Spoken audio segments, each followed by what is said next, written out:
Terima kasih pimpinan, yang terhormat pimpinan dan anggota Komisi 6, yang terhormat Saudara Menteri Koperasi dan UKM dan Kepala BSN. Saya Haris Turino dari fraksi PDI Perjuangan, Pak Menteri. Ini pertama kali saya ketemu Pak Menteri di ruangan ini. Saya akan menyoroti yang pertama mengenai koperasi. Sangat menyedihkan bahwa koperasi yang seharusnya menjadi sokok guru, dan harapan saya besar sekali di tangan seorang Teten Mas Duki, ternyata yang muncul tentang koperasi adalah koperasi yang bermasalah. Koperasi yang seharusnya menjadi pilar ketiga dari perekonomian Indonesia di luar swasta dan BUMN, ternyata sampai sekarang sejak Pak Menteri menjabat belum berhasil untuk diperbaiki. Yang muncul adalah data koperasi-koperasi yang bermasalah, mengumpulkan dana dari masyarakat, jumlahnya triliunan, tanpa dari awal Kementerian Koperasi mampu memantau, bahkan untuk Koperasi Sejahtera Bersama pernah menerima penghargaan dari Kementerian Koperasi. Kerugiannya 8,6 triliun. Banyak sekali Pak, warga di dapil saya yang menderita kerugian dari koperasi ini. Setiap saya pulang ke dapil selalu ada orang yang datang untuk mengeluhkan masalah koperasi ini. Katanya sudah tercapai homologasi, akan dibayar 10 tahap dalam 5 tahun. Beberapa kali perwakilan sudah datang ke Jakarta menemui Pak Deputi Perkoperasian, Pak Ahmad Sabadi. Ya, tetapi juga tidak ada penyelesaian apa-apa. Bahkan untuk tahap 1 saja hanya diselesaikan 9%. Kemudian ketika saya melihat paparan dari Menteri Koperasi, pengawasan ke depannya ini menjadi aneh karena salah satunya adalah mewajibkan KSP untuk memberikan laporan bulanan, triwulanan, audited. Tidak semua KSP adalah KSP besar. Bagaimana mungkin KSP kecil bisa memberikan laporan keuangan, neraca dan rugi laba secara audited?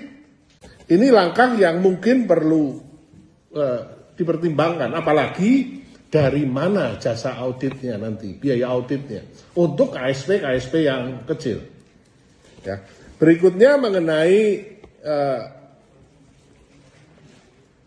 RKAP ini, ya, pengembangan startup, UMKM dan kewirausahaan. Ini yang menarik Pak, ya, aktivitas sosialisasi lebih banyak dijalankan hanya untuk activity based budgeting. Dijalankan seperti di dapil saya. Mungkin Pak Menteri baru pulang dari Purwokerto, dari Bumiayu. Beberapa kali Kementerian Koperasi masuk ke Bumiayu menyelenggarakan sosialisasi tentang UKM. Ya. Tetapi tidak ada dampaknya apa-apa terhadap UKM. Wong yang datang saja bukan UKM. Nah, bagaimana mungkin ini bisa terjadi? Seharusnya kan libatkan kami yang tahu wilayah Pak. Kami tahu siapa UKM yang memang perlu mendapatkan dukungan dari Kementerian UKM dan Koperasi. Tidak hanya menggunakan IO dari Jakarta yang tidak ngerti siapa yang harus diundang, pelaksanaannya hanya 1,5 jam, dan seolah-olah ini hanya satu formalitas saja. Padahal kami di Komisi 6, salah satu sumpah kami ketika kami menjadi anggota Dewan adalah memperjuangkan kepentingan daerah pemilihan kami. Maka ini waktu konsinyering saya sudah sampaikan dengan clear bahwa harus ada sinergi dalam hal ini.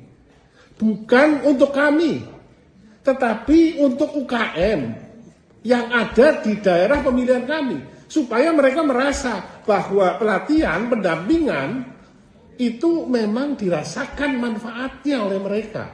bukan hanya aktivitas-aktivitas yang hanya menghabiskan anggaran. Karena kita tahu Pak, kalau pendampingan yang sifatnya hanya pelatihan yang sifatnya hanya 1-2 jam seperti itu, selesai, pesertanya juga bukan UKM, ya bagaimana mungkin ini bisa ada dampaknya untuk perusahaan kecil, pendampingan jangka panjang. Ini akan jauh lebih efektif daripada sekedar seminar. Pengembangan bisnis itu kan perlu eksperimen, perlu trial, perlu tes, kemudian dimodifikasi, trial lagi, tes lagi. Sehingga paling tidak ada UKM-UKM di daerah kami masing-masing yang bisa mentas Pak, menjadi pengusaha yang lebih besar. Nah, untuk ini kami membutuhkan kerjasama yang baik dengan Kementerian UKM. Itu kemarin saya sampaikan kepada Pak Sekjen di konsinyering. Ya, mengenai dana BPUM, ya, ini jadi menarik Pak. Jumlahnya 600.000 per orang, ya, dan jumlah penerimanya 12,8 juta. Ini juga kemarin sudah saya sampaikan kepada Pak Sekjen, bahwa paling tidak kami di Komisi 6 dilibatkan supaya benar-benar tepat sasaran, Pak. Tepat sasaran kepada orang-orang yang memang membutuhkan dana untuk mengembangkan bisnisnya. Angkanya tidak gede, tetapi kalau hanya diberikan begitu saja tanpa pengawalan lebih lanjut, kita sudah bisa lihat setiap tahun kan dana ini mengalir. Tapi apakah sudah ada evaluasi berapa banyak sih dari UKM kita yang mampu untuk naik kelas? Ya, tidak pernah ada evaluasinya. Jadi kami minta benar-benar untuk 2023 dan ke depannya Pak, ada satu sinergi yang clear. Bukan sekali lagi untuk kami, tetapi untuk warga masyarakat di dapil kami, sehingga benar-benar kerasa manfaatnya dan kerasa keberadaan Kementerian Koperasi. Untuk BSN, ini menarik Pak, anggaran Bapak memang kecil sekali Pak. Ya. Tetapi ternyata penyerapannya juga lebih kecil lagi Pak. Baru 31% sudah hampir setengah tahun. Apa masalahnya sebenarnya? Apakah ada kesulitan? Atau apa? Ini yang pertama. Yang kedua, kembali lagi saya menyoroti banyak yang activity based budgeting, bukan performance based budgeting. Satu contoh, di pengembangan SDM, outputnya diukur dari banyaknya diklat yang diselenggarakan. 16 kali. Dari paket pengembangan SDM 1 kali. Nah ini kan udah jelas. Jadi kalau saya dianggarkan di situ 5 miliar misalkan, ya menyelenggarakan pelatihan berarti sudah selesai.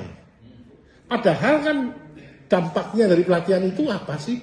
Berapa banyak UKM kita yang tertolong dari keberadaan BSN sehingga dia misalkan bisa bersertifikat paling tidak SNI yang sederhana. Ini kan akan sangat bagus.